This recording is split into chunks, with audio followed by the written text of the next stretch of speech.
السلام عليكم ورحمة الله وبركاته. أرض قيمة دياب سلامية. إن شاء الله عشر كيني بنكسي قد جرنا mental health أما psychiatric وحنا ما إن شاء الله سوق بكيبنينا chapter كوات قيبتي سود بيسوا diagnosis and treatment of mental illness mental health أما mental illness marka sida garashada la garanayo cudurrada ama xanuunada ku dhaca maskaxda iyo dawadoodii maanta insha Allah labadaas soo eegi doona diagnose marka garashada la garanayo xanuunada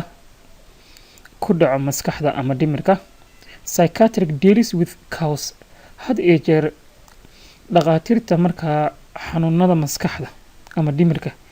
deals waxay la taxluuqaan with causes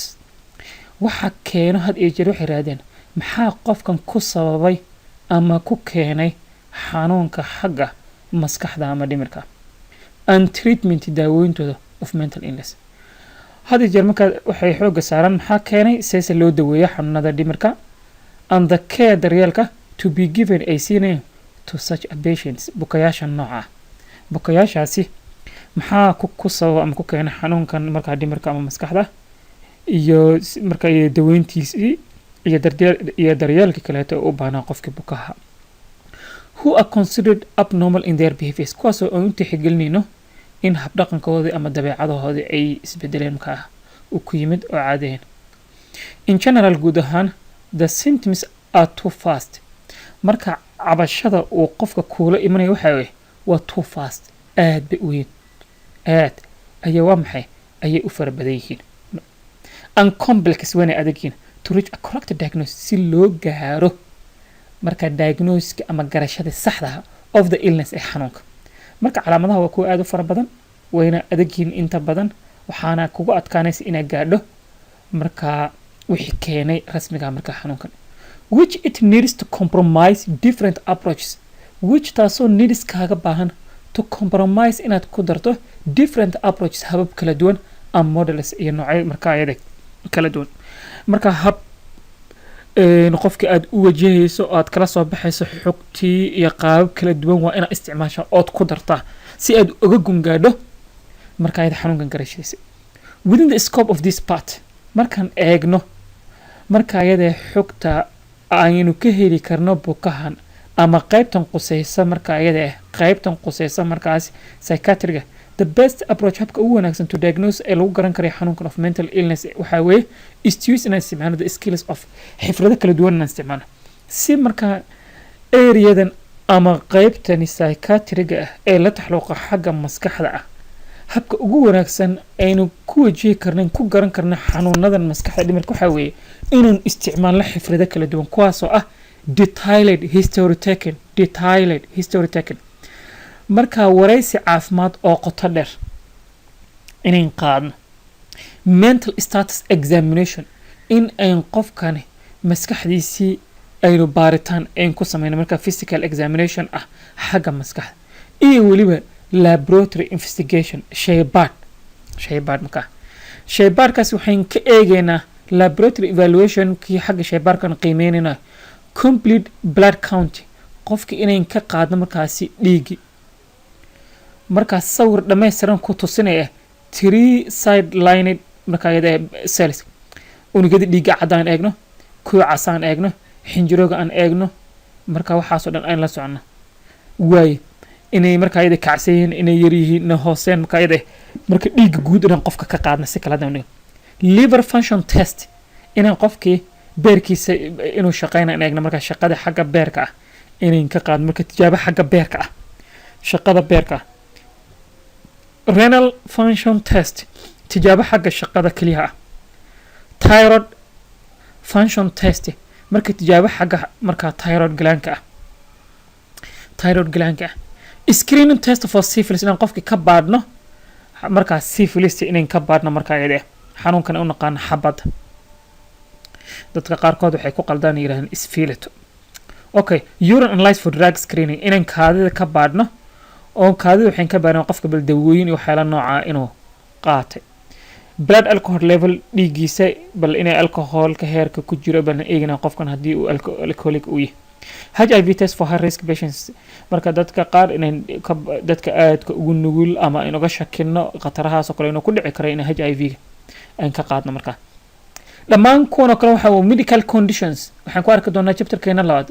marka examinationska ayn eegayno ayaynu history taken examination markaan eegayno ayaynu waxaan ku arki doonaa waxa loo yaqaano inaynu qofkan xanuunkan waalidan waa inaysan qofka ku keenin baan oranayna xanuunno marka ayada xanuunno ama dawooyin ama qofka muqaadaraad u isticmaala waa in saddexda midna aysan keenin baan oran doonaa insha Allah xaggaas ku marka ay kaga sharxi doonaa case management qofkan sida loo daweeyo since clinical symptoms and signs are varied inkastoo marka xagga cabashadii calaamadii ay aad ay u kala duwan yihiin they can be clustered together gabi ahaan waxaan isku qaadi karnaa rucub ahaan ama kooxaan ay isku soo qaadi karnaa oran karnaa as syndromes a group of signs and symptoms for the treatment purpose marka qofka aan daweynayno xagga hadafka ulajeedada daweynta waxa weeye cabashada calaamadii gabi ahaanba maadaama kala duwan waan isku soo qaadayna waxaan ka dhiganaa hal xanuun ahaan all patients who develop abnormal behavior dhammaan bukayaashaasi kuwaasi oo dabeecadooda isbedeshay should be taken to the nearby health institutions for assessment and management dhammaan marka bukayaasha kuwaasoo xabka dhaqankooda iyo dabeecadooda isbedel uu kaga yimid xarunta caafimaad ee inagu dhowban geenina si aan qofka u baaritaan iyo qiimeyn dheeraad ugu sameeyay iyo daweynba some with a serious dysfunctions may be referred to hospitals if necessary haddii qaarkood aad ay khatar ay kula jiraan ugu jiraan qofkaas aad u niyad jabsan yahay oo kaleeto oo inuu isdilo ku sugto qof aad u kacsan oo kaleeto dadkaas oo kaleeto goobta caafimaad ay kugu dhow marka ayada ay hospitals u gudbin doonaa treatment modalities in mental illness marka noocyada dawooyinka ee dadka xagga dhimirka ama maskaxda ah waxaan qofka ku daweynaynaa psychotherapy qofkan waxaan ku daweynaynaa hadal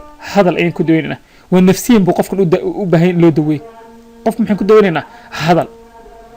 this is defined tan waxaan ku qeexnaa as any treatment done waa daweyn kasta ee la sameeyo to influence soo saameyn karta behavior marka dabeecadii ama habdhaqankii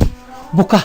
by verbal qofkaas waxaan ku daweynaynaa wax loo yaqaan waxa weeye hadal which includes taasoo ay ku jirto ama ay ka mid tahay qofkaasi reassuring in qofka ballanqaad loo sameeyo ama xaqiijin ama damaanad qaad and brainwashing wixii qofka maskaxdiisa ah marka ayada laga meeno tusaale ahaan qofka aan hadalka ku daweynayno iyo siyaabaha kala duwan ee loola tacaalayo waxaa ka mid ah oo qofka aynu u adeegsan karno waxaa ka mid ah inuu qofkaasi aynu niyadjabka in ka ilaalino qofkaas waxa weeye xagga niyadjabka in aan ka ilaalino qofkaasi waxaan muujinaynaa inaynu danaynayno qofka inaad danaynaysid inaad qofkii markaa iyada aad kala hadasho dhibaatooyinka ama arrimaha qaaska ee qofkan haysto war maxaa ku haysto maxaa kaa qaldan maxaad sheegan laadahay qofkaas arrimihiisa qaaska ay waan u sii daadagayna kadibna kuwaasaan kala talinaynaa kuwaas waxa weeye ayaynu kala talinaynaa qofka murugaa ku timid murugadan xagee ka haystaa ma qof baa ka dhinto xagga geeridiiba ay dhibaato ka isku kalsoonaan la'aantan qofka ayaan ka caawina qofka xagga naftiisa iskuma kalsoona marka kalsooni diradan qofka halka ay ka haysato maxaa weeye inay xaggaas ayn qofka aynu ka caawino qofka inuu sidoo ayuu qofka uga adkaan karayaa niyad jabka iyo guul darrada ka soo food saarto xagga nolosha ayaynu qofka cabsidan waxyaalahan haysto oo dhan ayaynu qofka waxa weeye ayaynu ka caawinaynaa qofkii waxaan ka dhigaynaa markaasi mid aynu wixii maskaxdiisa ku jiro dhan aan ka meerayno inuu waxaan ka bogsan karayo adigu tan waxa weeye waa hadal waa nafsiin qofka cilmi nafs ahaan baa loo daweynaya waxay ku sii dheeraan management therapy includes tan xaggan daweynta waxaa ka mid ah xagga qofka shaqalaan haddii haysato xaggii waxbarasho dhibaato haddii ka haysato xaggii qofkii arrimihii marka art and graphic xagga sawirka xagga dhibaato xaggii heesihii xaggii qofka raaxadii shaqooyinka recreational activities qofka xilliyada qaar inuu nasto iska raaxaysto waxyaalaha noocaas u baahan yahay all this can improve in mental illness waxyaalahan dhan qof kor baan soo qaadi karnaa labada ugu sii badan waxaa xagga waxbarashada dhibaatada ka haysta xagga shaqada waxyaalaha ka haysta drug treatment qofka inaan dawooyin ku daweyn karno different marka dawooyinkan waa waxa kale ee maanta dhaqaatiirta ay kula tacaasho qofka kacsanaa la dejiyo qofkii murugeysna kor loo soo qaado waxa kale ee maanta mental illness lagaga guuleysta badankii waxa weeye waa daweynta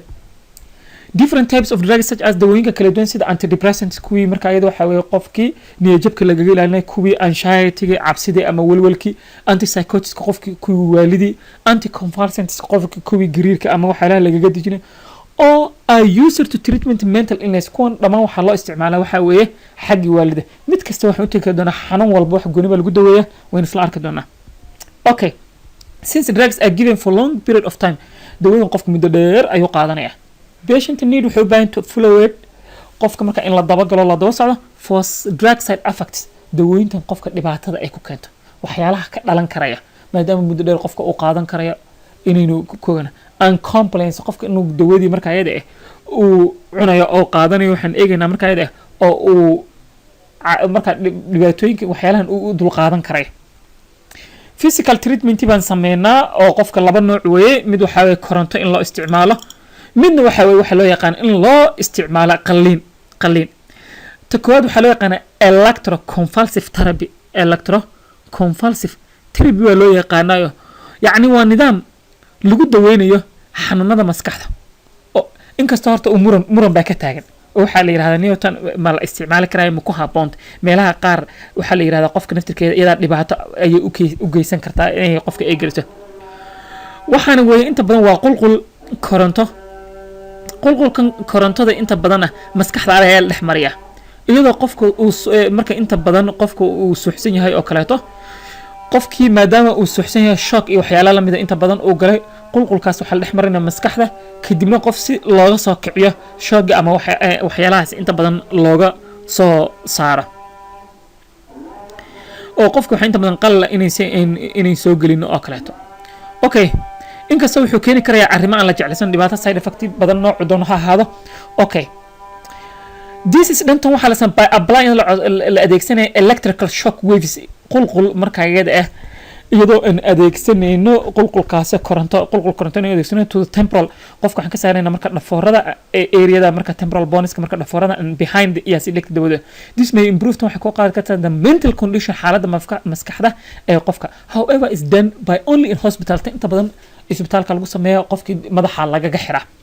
midna waxa weeye surgery oo inta badan waxaan u adeegsan loo yaqaan qalliin surgery-gan inta badan waxa loo adeegsadaa in caseska qaar oo kale halista ay lagu daweeyo qalliin inta badan waxa lagu sameeyaa isbitaalka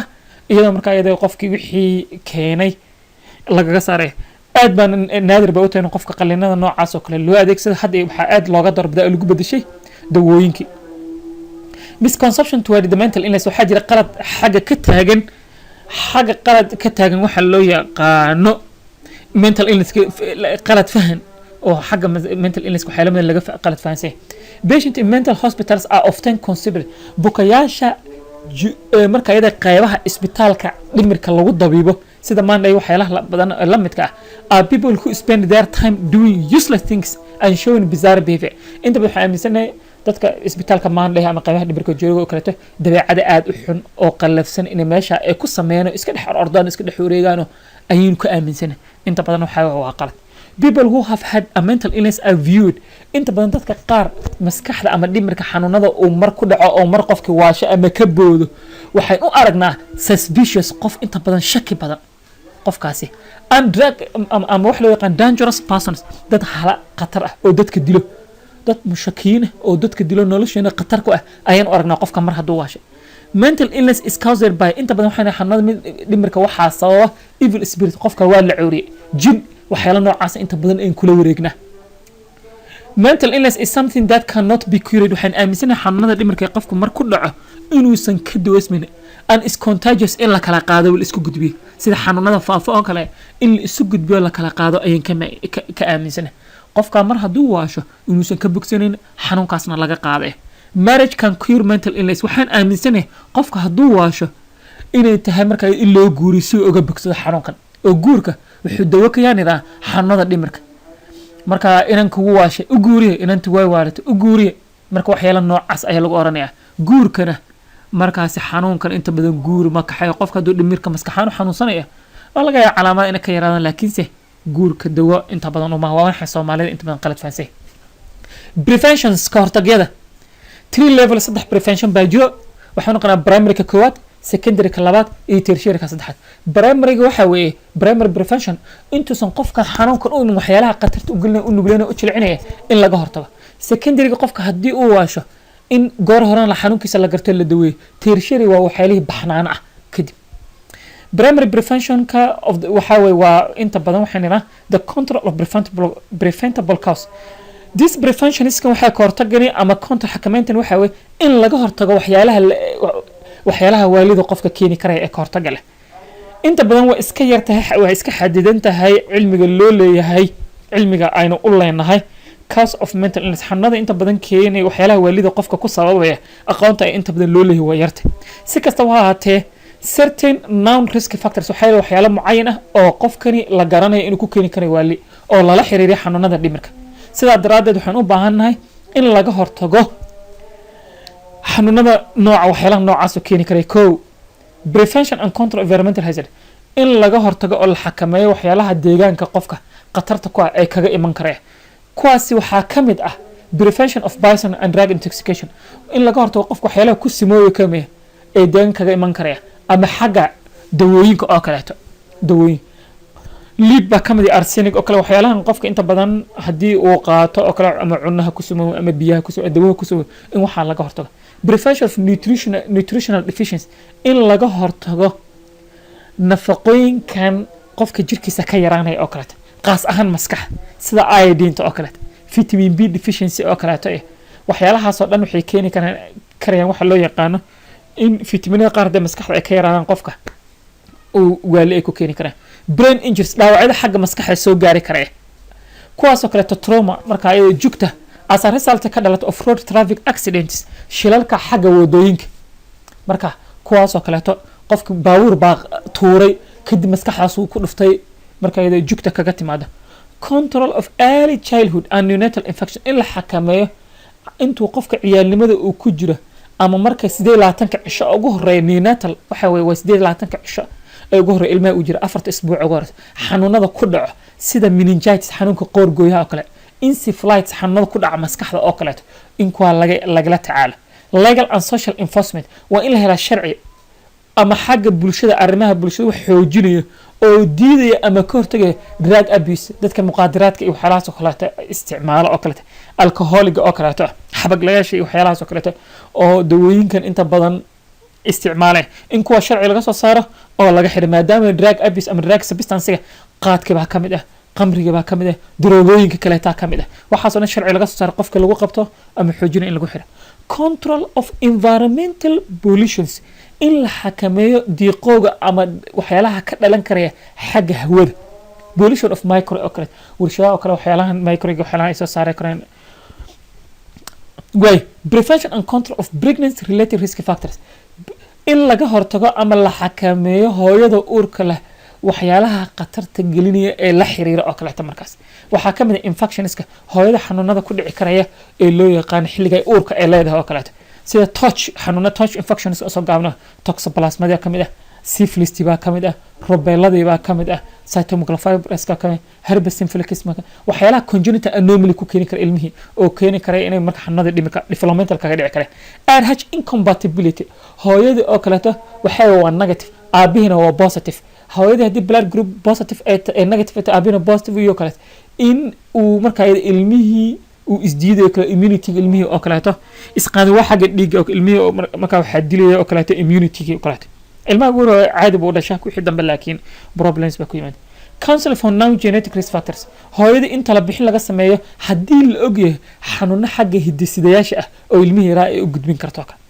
early referral of mothers with normal labor of mothers with abnormal labor hooyada kale hadii ay aragno inay foosheedi wax ka qaldan yihiin ama ay dheeraanayso xagga miskiga kale hooyadii miskiga baa yar ilmihi waa weyn oo kale bihi baa goor hore marka xabka amnetfulka goor hore qarxa oo kale waxyaalo dhibaato noocaas oo kale la ogyahay hadii ay jirto in goor hore isbitaalkii loo gudbiyo oo kale taasoo kale dhibaato dhow xagga maskaxda ilmihi ku keeni kartaa asphyxia ay ku keeni kartaa qabato oo kale problems noocaas there are certain relationship between human developmental and mental illness waxa jira waxyaalo mucayan ah xiriir ka dhexeeya koritaanka xagga maskaxda ilmihi ah iyo waxa loo yaqaan xanuunada dhimirka laga soo bilaabo prenatal periodkii ilmihii inta uu hooyadii ay sidka caloosha ku siday ilaa intuu dhalinayay 5 sano ugu horreysay ciyaalnimada qofka xilliga iskuulka xilliga dhalinyaranimada dhammaan waxaa jirta waxyaalo badan oo xagga koritaanka maskaxda lala xiriira kuwaasoo khatar aad u fara badan ku yeeshay ilmihii koritaankiisa marka sidaa daraaddeed waxaan u baahanahay greater effort should be made in dadaal fara badan la sameeyo to establish lagu asaasay harmonious family relationship to prevent the occurrence of mental illness marka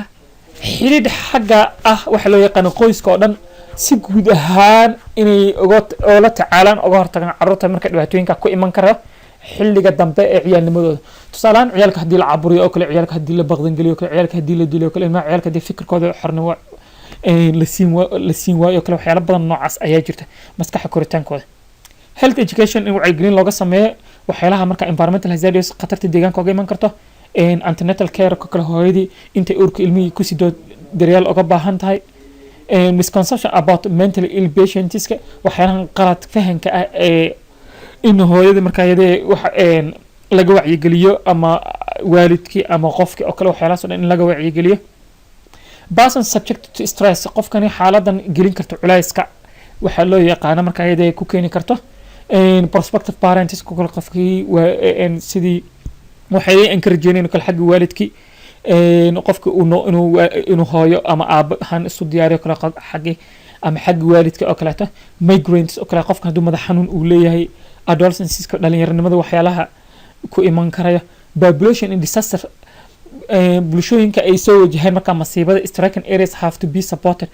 to their interpersonal relationship marka xiriirka in la xoojiyo xagga waalidka xagga dadka xanuunadan maskax madax xanuunadan leh xagga dhalinyaranimada xagga mujtamacan uu soo wajahay oo kaleeto khatarahan kala duwan masiibooyinka dhammaan waxaas oo dhan waxay u baahan yihiin in la taageero oo taageero laga siiyo marka ayada xagga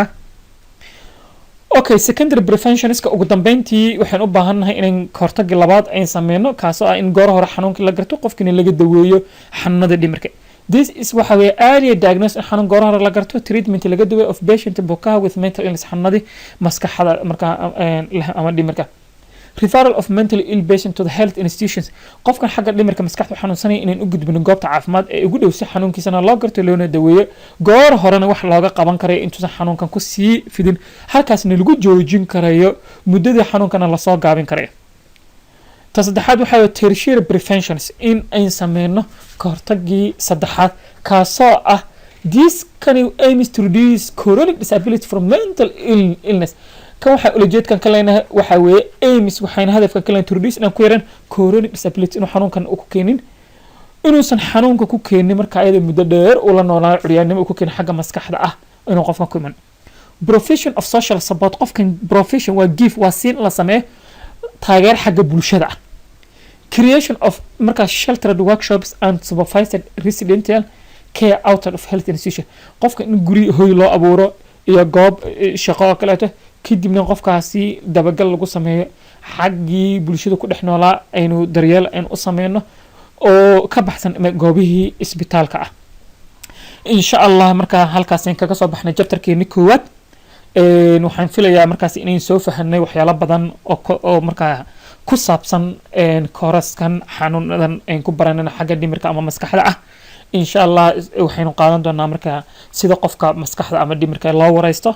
iyo sida baaritaanka loogu sameeyo cashirkeena xigo waxyaalihii aa fahmi weydaan insha allah waa la soo socodsiin way soo weydiin kartaan insha allah marka aynu isku soo noqono dib baynu u dhiskaas garan doonaa assalaamu calaykum waraxmatullaahi wabarakaatuh